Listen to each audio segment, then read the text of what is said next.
Hey, what's up, everybody? It's Sage. What is up? I want to talk about Generation X. I want to talk about my generation, and I want to explore what happened to us. Like, why are we so quiet? You hear everything about the baby boomers, you hear everything about the millennials. Baby boomers are like in government and power still, even though they're old.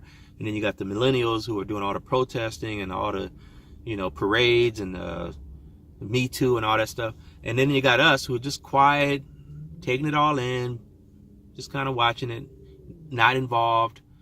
And I was wondering, like, what happened? Why are we like that? And I start thinking about it, and I start saying, let's look back at the way we were raised, the times we were raised in, and maybe that would explain like what's going on with my generation, Generation X. So Generation X, let's go back. Baby boomers were our parents, okay? Baby boomers, they were young adults in the 60s and the 70s. We were young adults in the 80s and the 90s, and the millennials came after that, okay? So we're kind of in the middle.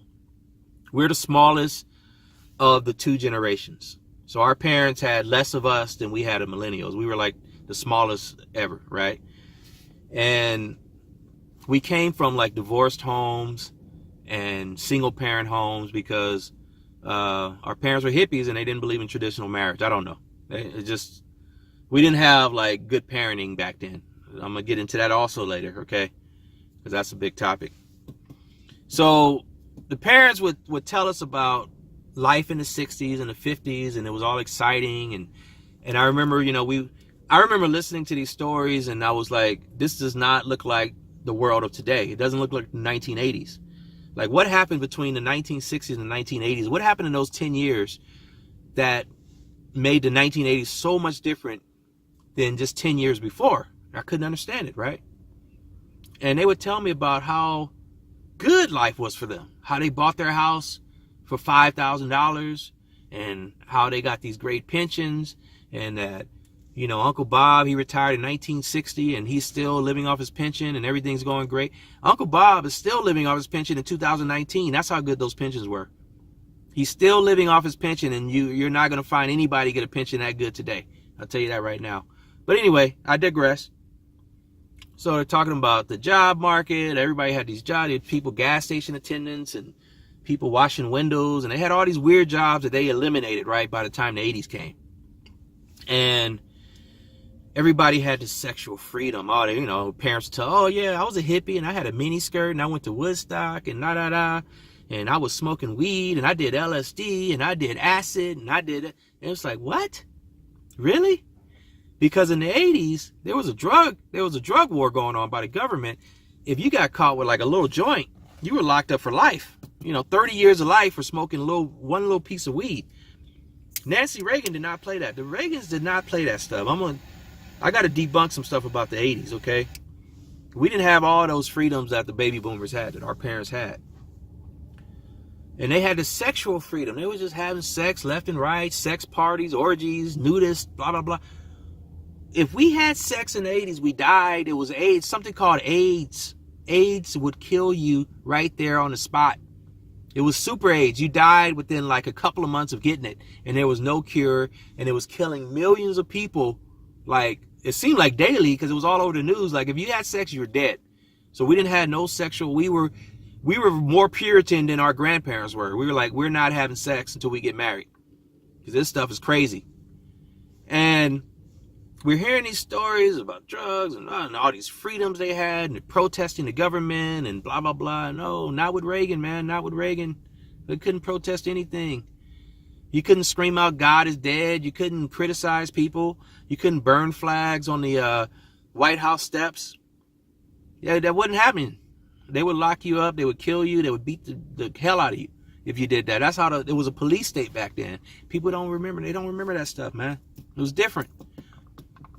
And all of this stuff, hearing these stories and seeing how life was and the contrast between the two kind of made us have this bleak outlook on everything.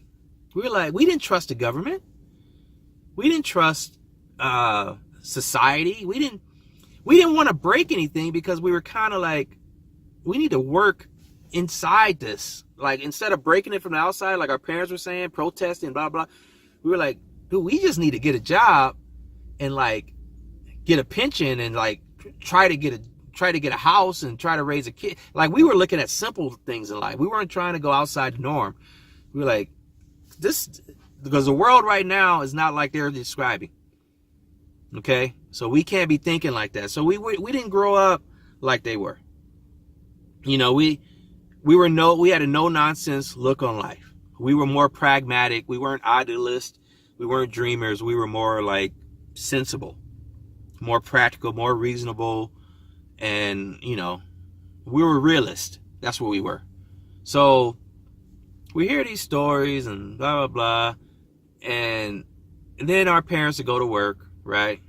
Because they all went to work, or they went to party. They went to Shirley's house, Aunt Shirley's house, and they were out there smoking weed. And they left us home a lot, you know. So we had a lot of idle time as Generation X.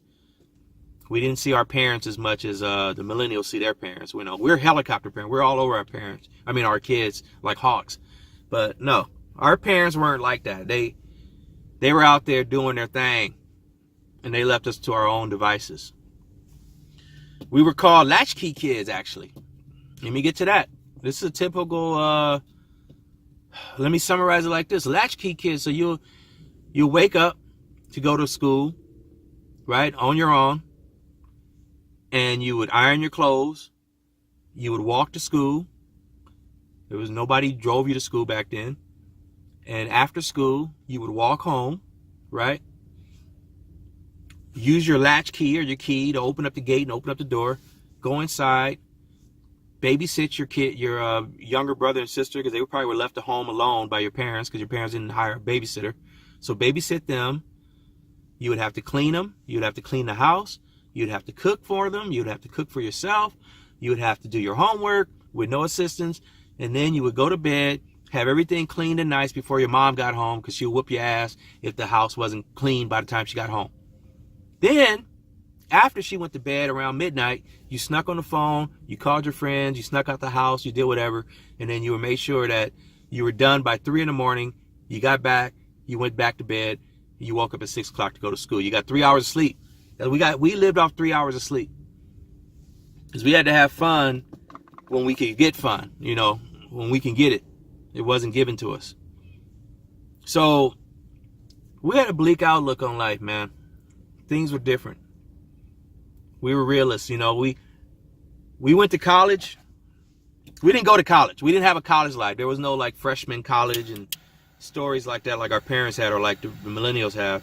Our college was you stripped on the side, or you sold drugs, or you hustled. You had a hustle, and then you would take your night classes.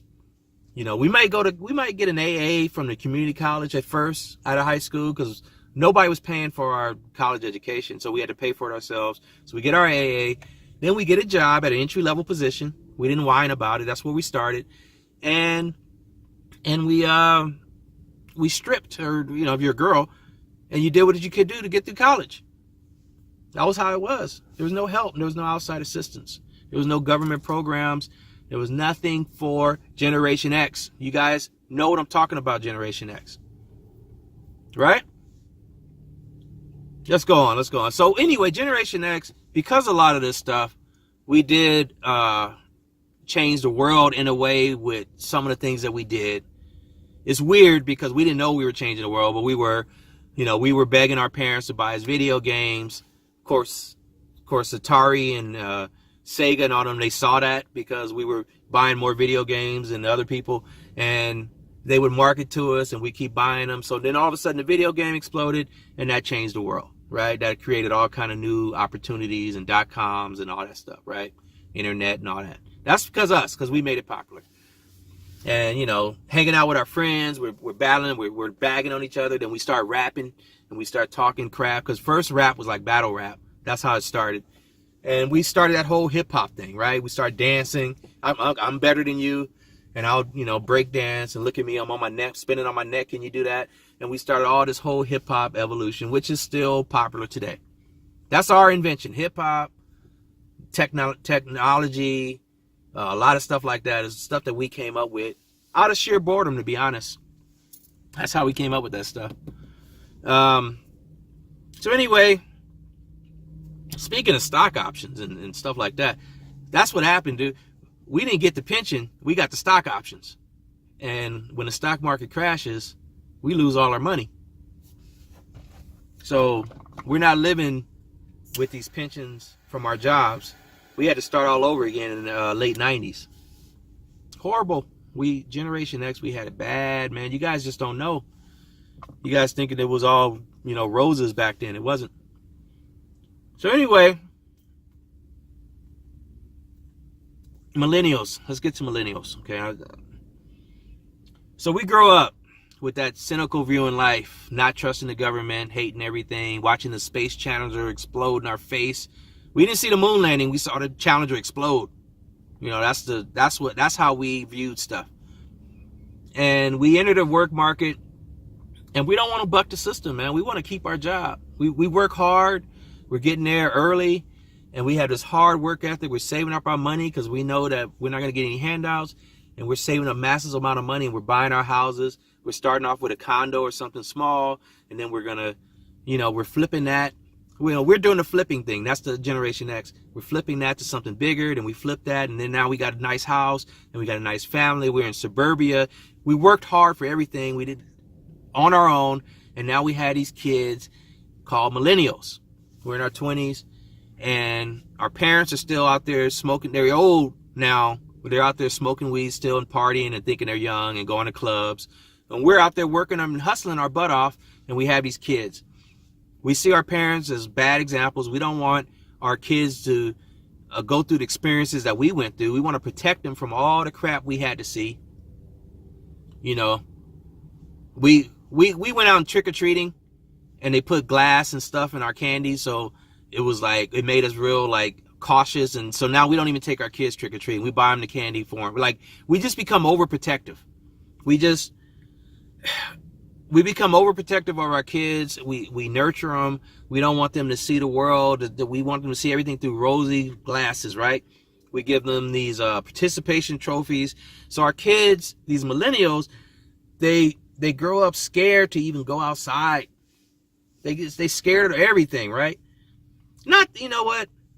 It's not totally their fault. I mean, they saw 9/11. That was pretty horrible when they were little. So I'm sure that affected them. But we see these millennials, and they're unmotivated.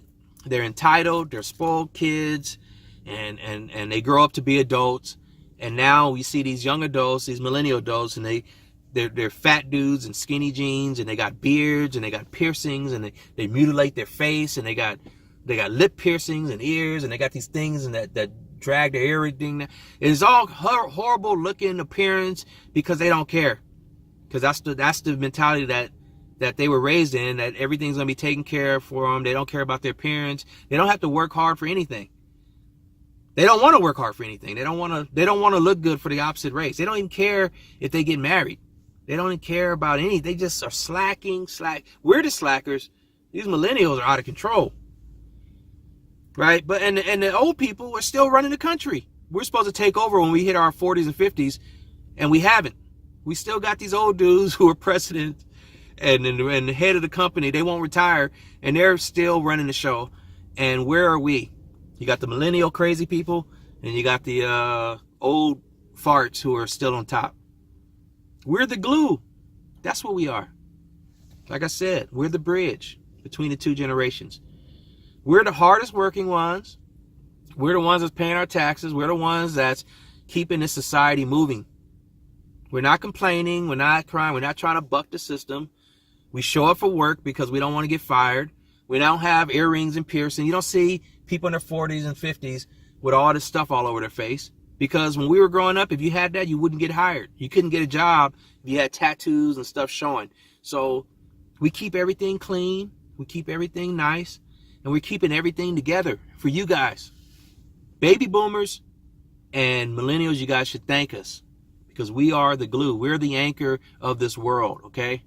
Keeping you guys in place.